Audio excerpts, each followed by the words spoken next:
Ji viewers, welcome back at early morning. यहाँ पे हमारे पास चार सवाल हैं। आप भी कॉल कर सकते हैं और पूछ सकते हैं। हम गायनेकोलॉजी और नॉर्मल प्रेगनेंसी पे बात कर रहे हैं।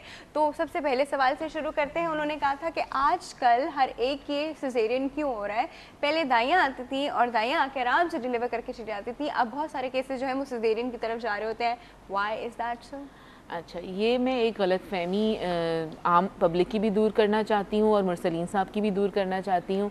ये हो सकता है कि इत्तफ़ाक़न उनके जानने वालों में कुछ मरीज़ों का सिजेरियन सेक्शन हुआ हो, उसकी भी कोई ना कोई वजह होती है। और अगर हम अपने स्टैटिस्टिक्स, इसके कम से कम स्टैटिस्टिक्स हमारे पास बहुत ही सालों की रिसर्च मौजूद है। और अगर मैं अपने हॉस्पिटल की बात करूँ तो हमारा सिजेरियन सेक्शन रेट 25% है। यानी कि अगर 100 पेशेंट्स एक महीने में डिलीवर हो रही हैं तो उसमें से 22 से लेकर 25 पेशेंट्स का सिजेरियन सेक्शन होता है। बाकी 75 पेशेंट्स नॉर्मल डिलीवर होती हैं। हमारे यहाँ ये भी देखा जाता है कि नेगेटिव साइड पे ज़्यादा जाने के लिए कहा जाता है कि 100 में से 25 का तो सिजेरियन होगा। तो ये भी देखिए कि 75 नॉर्मल भी डिलीवर हुई हैं।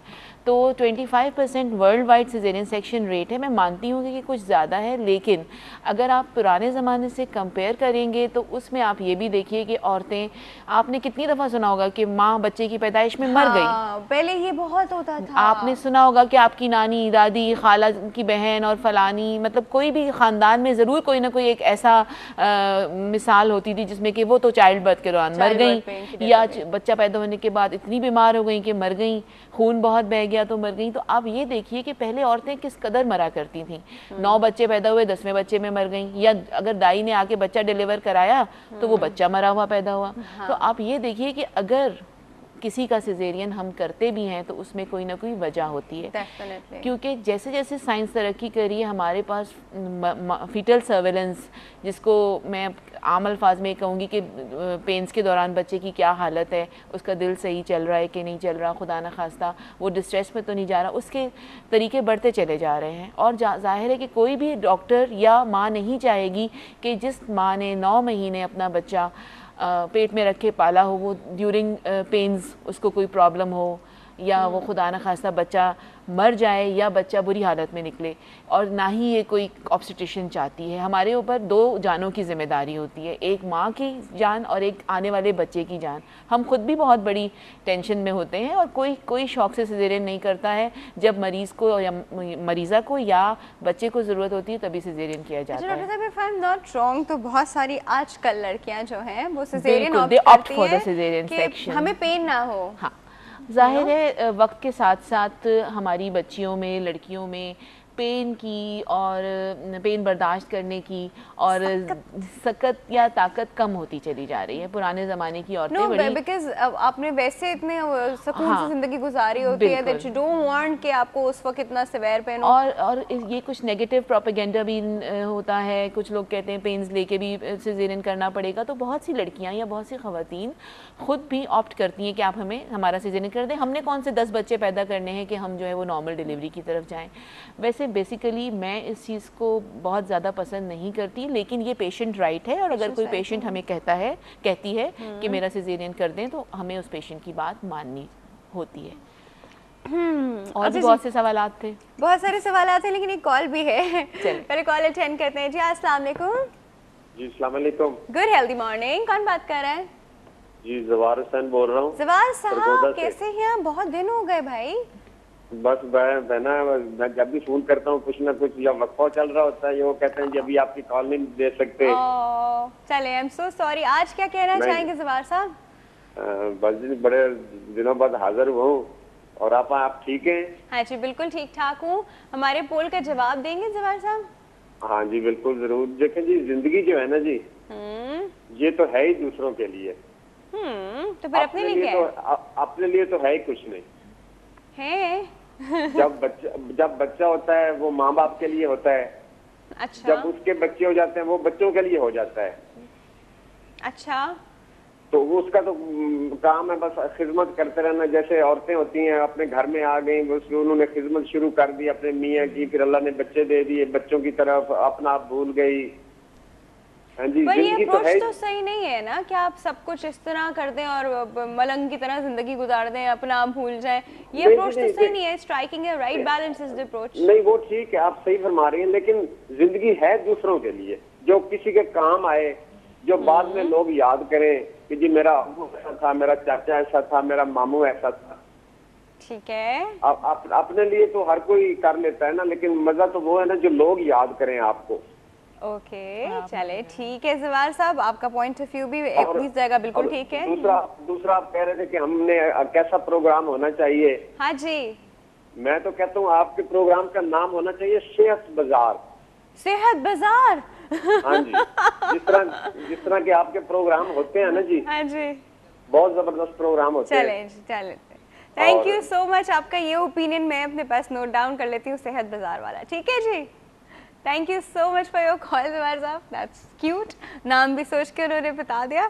अच्छा जी, एक और कॉल है, पहले वो अटेंड करते हैं फिर बात करते हैं जी। अस्सलाम वालेकुम। अस्सलाम वालेकुम। वेरी हेल्दी मॉर्निंग यूसुफ साहब, कैसे हैं? कैसी है बेटा? बिल्कुल ठीक ठाक। बेटा पहले तो ये तारीफ करूंगा कि आज आपने जो प्रोग्राम का इंट्रोडक्शन दिया है ना, इतना प्यारा, इतना भरपूर और इतना अच्छा दिया है। Thank you. और अपने हेल्थ टीवी को जो आपने डिफाइन किया है, बहुत ही प्यारे अंदाज में किया है। वाकई इसी काबिल है कि एक आम आदमी को, मुझ जैसे आदमी को भी समझ में आए, हर चीज सीखने को मिले। सही, दूसरा थैंक यू सो बेटा मच। थोड़ा सा वक्त लूंगा आज जी, मैं, जी, जी, क्योंकि मुझे बिल्कुल। प्रोग्राम बहुत अच्छी इब्तिदा लगी है। Thank पहली you. बात तो मैं आपके पोल का सवाल का बिल्कुल, जवाब बिल्कुल दूंगा। दीजिए यूसुफ पोल साहब। का सवाल का जवाब ये है कि बेटा जो भी चीज है, हम एक प्रोडक्ट हैं। हमें प्रोडक्ट अगर ठीक है। हम खुद अच्छे नहीं बनेंगे, हम अपने आप को काबिल नहीं बनाएंगे, अपने आप को बेहतर नहीं बनाएंगे, अपने आप को मेकअप नहीं करेंगे। अगर मैं बोलता हूँ कि जिंदगी जीने के लिए सबसे पहले अपने लिए जीना सीखना चाहिए। अगर जो अपने लिए जीना सीखेगा वही दूसरे के काम आ सकेगा। Very true. जो दूसरों के जीने की बातें करते हैं वो किताबी बातें हैं। जब तक अपने आप को सही नहीं करेगा, अपने आप को कुछ बना के नहीं पेश करेगा, वो दूसरों के लिए क्या, एक फूल की मिसाल ले लें कि अगर उसमें खुशबू होगी तो वो दूसरों को महक देगा, जब उसी में Very true. खुशबू नहीं होगी तो वो महक क्या देगा।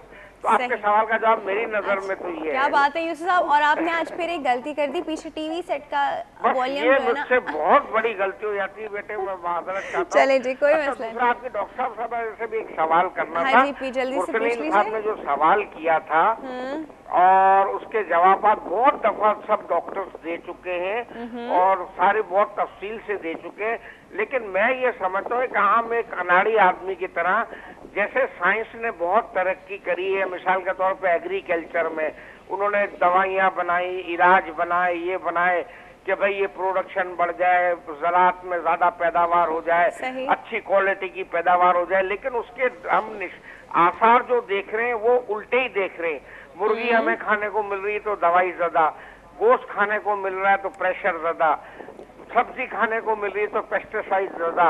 तो यही चीज मेरे नजर में तो औरतों पे भी यही अमल किया जा रहा है, जो कि जदीद साइंस जरूर उसको लग रही है, लेकिन आगे जाके इसके बुरे असरात ही साबित होंगे, जैसे एग्रीकल्चर में साबित हो रहे हैं। एग्रीकल्चर भी खुदा की पैदावार है, ये भी खुदा की पैदावार है, ये कुदरती प्रोसेस है, इसमें बहुत ज्यादा हाथ ना डालें तो बेहतर है। ठीक है यूसुफ, आपका पॉइंट जो है बिल्कुल लॉजिकल है, डेफिनेटली से बात करते हैं। Thank you so much for your call. ये बात बहुत ज़्यादा उन्होंने बिल्कुल सही की है, लेकिन इससे पहले कि हम इसका जवाब दें, थोड़े से और सवाल आते हैं। उसका अल्ट्रासाउंड ज़्यादा हार्मफुल है या एक्सरे ज़्यादा हार्मफुल है फॉर प्रेग्नेंट लेडी? प्रेगनेंसी में एक्सरे बिल्कुल कॉन्ट्राइंडिकेटेड है और अल्ट्रासाउंड बिल्कुल सेफ है। तो ये कॉन्सेप्ट के एक्सरे करवा लिया जाए या सिटी स्कैन और MRI for instance needed then? CT scan और एमआरआई भी करवा सकते हैं अगर ज़रूरत पड़े तो, लेकिन नॉर्मली इस तक नौबत नहीं आती। बहुत ही कोई रेयर केसेस होते हैं जिसमें हम ये कोई इतनी इंटेंसिव किस्म की इन्वेस्टिगेशन कराते हैं। अब लेकिन अल्ट्रासाउंड और एक्सरे में से अल्ट्रासाउंड बहुत बिल्कुल सेफ़ है और एक्सरे सेफ नहीं है। ठीक है जी। और अगर बहुत ज़्यादा ज़रूरत पड़े तो फिर शुरू के 4 माह गुजरने के 3 से 4 माह गुजरने के बाद एब्डोमिनल शील्डिंग के साथ एक्सरे करवाया जा सकता है, लेकिन ये भी बहुत रेयर होता है। बुलेट शीट जो पहनाते हैं उसके बाद। बाद। लेकिन मेरा ये ख्याल है कि वो भी जो है ज़ाहिर है उससे भी इतनी प्रोटेक्शन तो नहीं हो सकती, जितना अवॉइड करें उतना बेहतर है, लेकिन अल्ट्रासाउंड का कोई नुकसान नहीं है। ठीक है, time gap between two kids depends actually.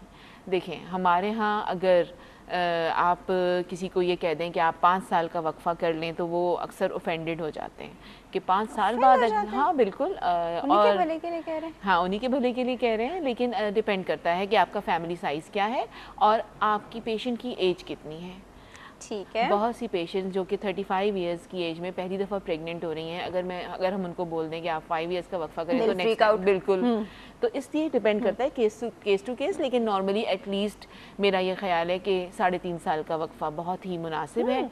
और जिस तरह से हमारे यहाँ इस्लाम में भी है कि माँ 2.5 साल तक अपने बच्चे को 2.25 साल तक दूध पिलाए, ये एक नेचुरल कॉन्ट्रसेप्शन भी होती है। और जब तक बच्चा माँ के साथ बॉन्डिंग भी हो जाती है, 3 साल की एज तक बच्चा स्कूल जाना शुरू कर देता है और आप नेक्स्ट बेबी के लिए प्रिपेयर हो जाते हैं। अच्छा, ये जो आपने बताया कि नेचुरल कॉन्ट्रसेप्शन होती है, ये कॉन्सेप्ट जो है ये मैंने बहुत सारी ख़वातीन को देखा है कि वो ब्रेस्ट फीड भी कर रही हैं but then they got pregnant. बिल्कुल, मैं ये नहीं कह रही कि ये 100% कॉन्ट्रसेप्टिव मेथड है, लेकिन अगर माँ एक्सक्लूसिव ब्रेस्ट फीडिंग करा रही होती है तो उससे कॉन्ट्रसेप्शन का भी इफेक्ट आता है। मैं ये नहीं कह रही कि ये सिर्फ यही तरीका इस्तेमाल करें, इसके अलावा भी तरीका इस्तेमाल कर सकते हैं। मेन जो है, जो खुदा का हुक्म भी है, वो ये है कि माँ बच्चे को अपना दूध पिलाए, उससे बॉन्डिंग होती है। 2.25 साल 2.5 साल तक बच्चा जब माँ के साथ रहेगा तो जो माँ और बच्चे का प्यार होगा वो अगर 1 साल के अंदर दूसरा बच्चा आ जाएगा तो वो पहला बच्चा निगलेक्ट होगा। इसीलिए कहा गया है, कॉन्ट्रसेप्शन तो एक बहुत माइनर सा इशू है, इसके लिए तो और भी बहुत से तरीके हैं, लेकिन मेरा ये ख्याल है कि ये अल्लाह ताला की तरफ से जो हुक्म है वो बॉन्डिंग की वजह से है। और ये एक तरह से वक्फे का भी तरीका हो जाएगा कि एक साथ जब 2 साल तक माँ बच्चे को दूध पिलाएगी तो दूसरा बच्चा आने में कुछ टाइम लग जाएगा। 3 साल का वक्फा बहुत अच्छा है। ठीक है, और उनका आखिरी सवाल था कि वो जो एड्स आते हैं कि आपको मेल बच्चा चाहिए या फीमेल बच्चा चाहिए, जिस तरह का चाहिए वो हम डिलीवर करा देंगे। देखिए मीडिया ने और कुछ अखबारों ने ये बात मैं भी अक्सर पढ़ रही होती हूँ और मुझे वाकई बहुत शर्मिंदा